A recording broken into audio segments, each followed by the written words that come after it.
विदर्भ विभागीय स्त्री मुक्ति परिषद तथा महाराष्ट्र स्त्री मुक्ति परिषद की ओर से 2025 वर्ष में अंतर्राष्ट्रीय महिला वर्ष की स्वर्ण जयंती उपलक्ष्य में साल भर चलने वाले विशेष कार्यक्रमों की घोषणा की गई। इस संदर्भ में 17 नवंबर 2025 को आयोजित पत्रकार परिषद में विस्तृत जानकारी दी गई।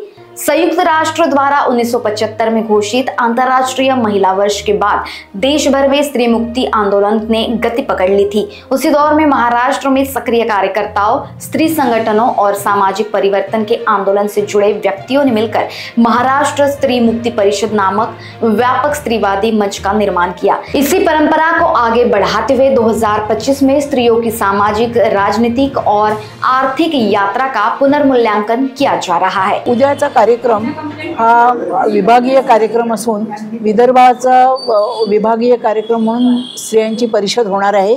त्या परिषदेमध्ये जवळजवळ 100 ते 150 स्त्रिया सहभागी होतील। परिषदेच्या कार्यक्रमात तिथे गटवार चर्चा होतील। त्यानंतर सर्वांची मिळून एकत्रितपणाने जी काही मांडणी होईल त्या मांडणीचं सार काढलं जाईल। त्यानंतर त्याच्यामध्ये काय ठराव वगैरे करायचे असतील त्याची चर्चा होईल आणि या सगळ्या स्त्रिया ज्या आहेत या परिषदेमध्ये म्हणजे मुंबईला होणाऱ्या परिषदेमध्ये सहभागी होऊ शकतील अशी आम्ही त्याच्यामधून अपेक्षा करतोय। पुरुषांचाही सहभाग त्याच्यामध्ये असेल।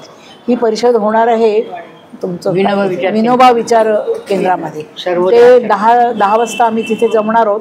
11ला परिषदेला सुरुवात होईल, 5 वाजेपर्यंत ती चालेल। त्याच्यानंतर 11 ते 5 राहील, कारण त्याच्यानंतर स्त्रियांना आपापल्या गावी जायला थोडीशी सवलत लागते, कारण त्यांना दिवसा उजेडी जाण्याची इच्छा असते, त्यामुळे ते होईल। त्याच्यानंतर ह्या परिषदेमध्ये जे काही होईल ती मांडणी, ही सगळी मांडणी ही मुंबईच्या परिषदेमध्ये सादर केली जाईल इथे कार्यक्रमामध्ये।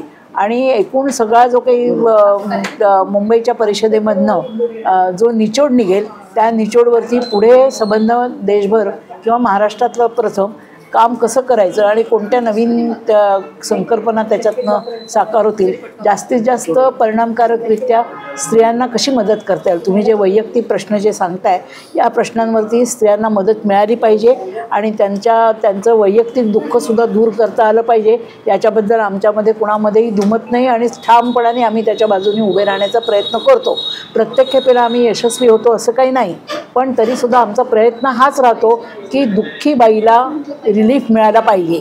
दुःखी बाईला रिलीफ केवळ नुसतं शब्दांचंच बोलाचीच कडीन बोलाचाच भात नव्हे, तर तिला प्रत्यक्षामध्ये तिच्या जीवनामध्ये काहीतरी आधार निर्माण झाला पाहिजे आणि तो आधार देण्याचा प्रयत्न स्त्रियांच्या चळवळीचा कायमपणाने राहिला आहे। आम्ही पूर्णपणाने हिंसाचार विरोधी चळवळ चालवणारे लोक आहोत आणि स्त्रियांवरती होणारा हिंसाचार आणि अत्याचार हा केवळ बाहेर रस्त्यावरती आल्या म्हणून होत नाही, तर घरामध्येही तो होत असतो आणि तो सुद्धा लोकांच्या समोर आणणं आणि त्याला प्रतिबंध करणं, याच्यासाठी नवीन कायदे तयार करणं, कायद्यांची अंमलबजावणी करणं, या सगळ्या गोष्टींकडे आमचं लक्ष असतं। त्रुटी देखील दूर करते आला। माझं नाव शारदा साठे, मी मुंबईची आहे, स्त्रीमुक्ती संघटनेची कार्यकर्ती आहे आणि आत्ता ही जी काही स्त्रीमुक्ती परिषद, महाराष्ट्र स्त्रीमुक्ती परिषद झालेली आहे, या परिषदेची मी अध्यक्ष आहे। अविनाश तोतळे, नागपूर।